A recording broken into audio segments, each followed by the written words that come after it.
Mohon perhatian, tekan tombol subscribe. Terima kasih atas perhatiannya. Kekuatan pemilu itu di mana-mana di TPS, betul? Nah, saya kasih rumus.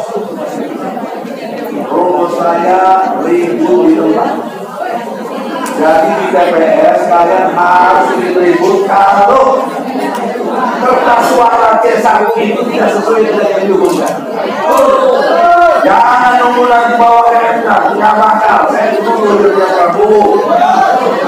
Bawa ke MK tidak bisa diselesaikan, tidak ada waktu katanya. Kemudian saya teriak lagi di pemilu curang, malah ditangkap. Oleh karena itu, untuk ke depan ini jangan selesaikan di tempat mana, selesaikan di TPS itu.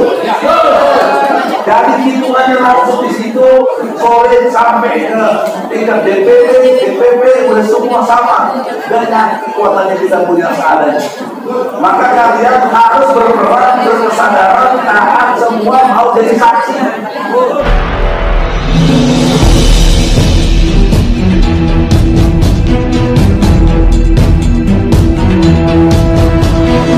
Saya Yas Muhammad, driver online Depok.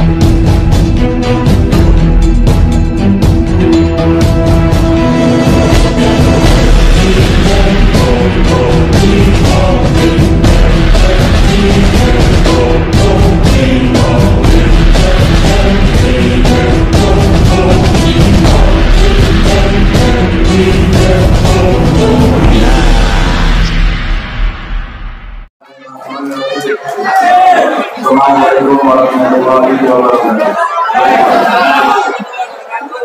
Saudara-saudara, saya sedang minta saya untuk menjadi jurkam perubahan. Jadi untuk dipahami 3 tahap berpikir. Kita jadi pemilih yang cerdas.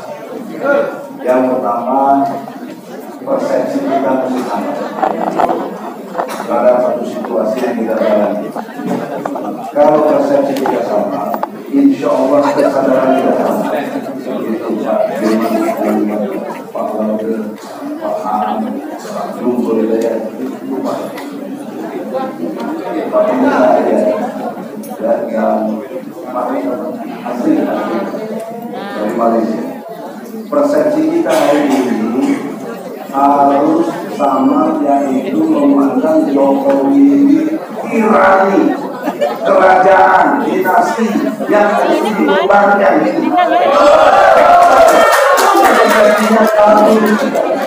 Kalau masih ada yang nyumput dukung dari belakang, itu munafik dan pasti nggak bakal. Persepsi yang kedua, dinasti ini mau diturunkan kepada anaknya yang masih bocil, tapi tidak punya kualitas dan kapasitas. Tapi saya lihat banyak nama itu tidak apa-apa, ya dari Amerika, dari George Bush. Dia lupa George Bush anak itu ada jeda, ada Bill Clinton. Jadi tidak ada langsung itu nanti berkuasa, anaknya naik juga, itu pasti korupsinya luar biasa. Muhammad Gandhi sama Indira Gandhi, Pak Ahmad Gandhi mati dulu. Jadi tidak ada nepotisme, ini jelas nepotisme. Nah, oleh karena itu saudara, izinkan doa paling tidak minggu depan saya mau merumuskan gugatan ke KPU. Kenapa KPU menerima calon wakil presiden yang tidak memenuhi syarat? Kalau ini berhasil, gagal menjadi KPU. Jadi saya berjuang di bidang hukum, guru dan lain sebagainya. Ya, oleh karena itu nanti ketika saatnya untuk datang ke MK, karena saya gugatnya ke MK, MK-nya kenapa memutuskan begitu? Menurut pasal 17 Undang-Undang Kehakiman, hakim itu dalam mengadili satu perkara tidak boleh bermuatan kepentingan atau konflik kepentingan, tidak boleh. Ini kan jelas Usman ini iparnya Jokowi, pamannya juga, bukan ponakannya Usman. yang gugatannya adiknya si Besan pakai PSI. Nah, itu di mahkamah keluarga. Nah, ini bahasa demi hukum. Putusan yang tetap diambil oleh hakim yang tetap melakukan itu maka tidak sah. Nah, karena tidak sah inilah gugatan saya ke KPU. Kami dilakukan ini salah satu cara mematahkan kekuatan mereka. Jadi nanti kalau tinggal dua itu kan tinggal Anies sama Ganjar.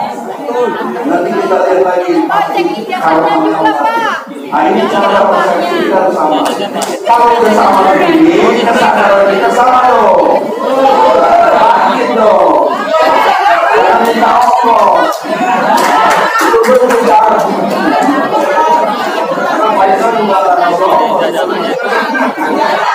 Ini satu semua itu. Ya. Oleh karena itu, yang ketiga tahapannya setelah persepsi, kesadaran, yang ketiga pentaatan. Pentaatan dalam konteks pemilu, kekuatan pemilu itu di mana-mana di TPS, betul? Nah, saya kasih rumus. Rumus saya 1000 di tempat.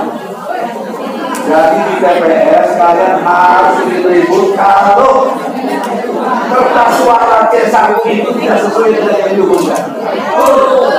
Jangan nunggu lagi bawa MK, tidak bakal. Saya tunggu dari Prabowo. Bawa MK tidak bisa diselesaikan, tidak ada waktu katanya. Kemudian saya teriak lagi di pemilu curang, malah ditangkap. Oleh karena itu, untuk ke depan ini jangan selesaikan di tempat mana, selesaikan di TPS itu. Jadi hitungannya langsung di situ, solid sampai ke tingkat DPP, DPP, udah semua sama dengan kekuatannya kita punya seadanya. Maka kalian harus berperan, berkesadaran, tahan semua mau jadi saksi. Minimal saksi di TPS kalian sendiri, punya foto, punya video kalau perlu. Nah, kalau diumumkan kok tidak sesuai, ribut di situ. Nah, kalau semua Indonesia ribut kan bagus sekali, nggak mungkin bisa dicurangi, tidak mungkin dicurangi. Karena kita apa? Kita tidak punya apa nggak punya akses senjata, kita punya diri kita, kita ribut aja diri kita sendiri. Jangan kita ribut di situ, maka kekuatan kita akan dihitung betul. Dan sekaligus kita kan datang itu bawa suara jadi kita sendiri. Nah itu pentaatan itu harus kita akui.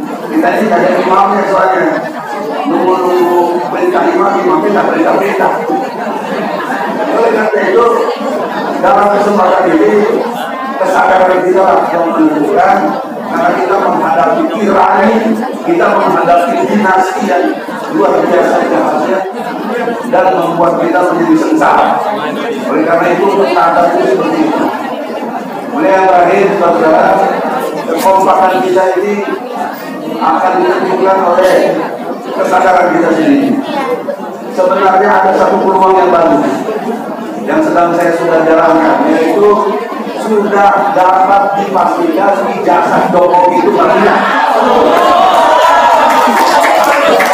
Kenapa ini jadi soal? Tapi orang yang banyak memperhatikan. Anda jangan lupa, untuk jadi presiden ada syaratnya, melamar datang ke KPU. Apa salah satu syaratnya? Bawa ijazah. Nah ternyata ijazahnya ini tidak ada. Berarti kan syaratnya jadi batal jadi presiden. Nah Anda bayangkan akibat hukum. Akibat hukum ijazahnya palsu sejak 2014, 2019 ya jadi presiden. Seluruh produknya itu gagal di hukum, batal di hukum. Maka terutama untuk luar negeri yang sudah ribuan triliun menjadi tanggung jawab Jokowi dan Muhammad Indonesia. Jangan sampai jadi bayar. Ini kan banyak orang tidak menilai ke situ, tidak perhatian. Nah kalau kita perhatian, nanti sidangnya lagi 2 minggu akan datang hari Senin, bukan Senin besok, Senin akan datang. Nah kalau bisa semua rakyat datang di situ, Saya mau kasih jalan perintah. Hakim, seperti yang saya kemarin, nggak usah panjang-panjang, tunjukkan saja tindakan Jokowi aslinya. Kes terus, kalau Jokowi bisa tunjukkan, kasus ini dulu. Tapi kalau nggak bisa, bubarkan dari itu juga karena dia bukan presiden. Dia pasti bisa. Sampai di sini ya. Artinya sekarang nggak mau datang nggak? Datang jangan mau lebih tahu.